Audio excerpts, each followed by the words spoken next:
What happens if a person admits that they will not be able to pay in terms of the CPA notice? So let me just frame the question slightly differently for the benefit of our viewers. So in terms of section 14 of the CPA, obviously, you need to give a tenant 20 business days to remedy his breach before you can cancel the agreement, but only if he doesn't remedy the breach.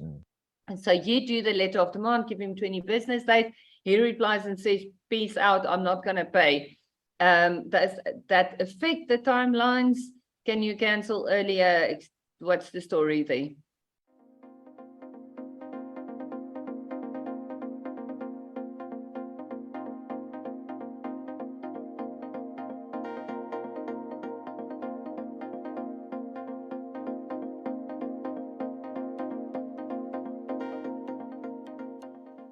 So look, it's an interesting one from the perspective where I do understand where the people are coming from, though.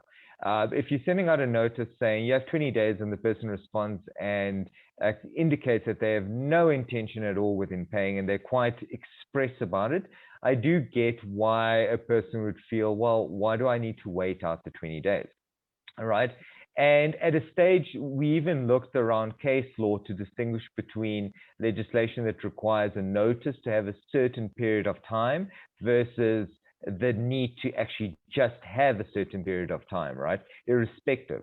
Now, the reality here is, number one, you're dealing with Consumer Protection Act, which has always been very pro-consumer. And if there's any confusion as to where the advantage needs to lie, the consumer will inevitably get the advantage. So giving 20 business days notice as the Act requires gives me the impression that, yes, the notice needs to have the 20 business days, but they also need to be afforded 20 business days, irrespective of whether they pay or not. So even though they expressly say that they have no intention of paying, erring on the side of caution, certainly, and also kind of leaning towards leaning 80%, 90% towards a full legal opinion that you're going to need to wait out the full 20 days because the Act requires it. I would say, sorry, you cannot get out of that contract earlier. You're going to need to wait out the full period of time.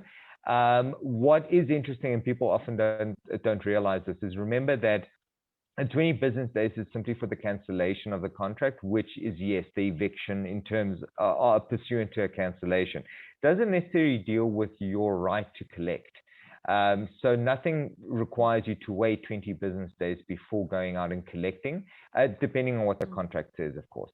So that's just a little something to throw in there. If you're waiting out the 20 days, you could actually also start looking at other processes if you are desperate to get the ball rolling.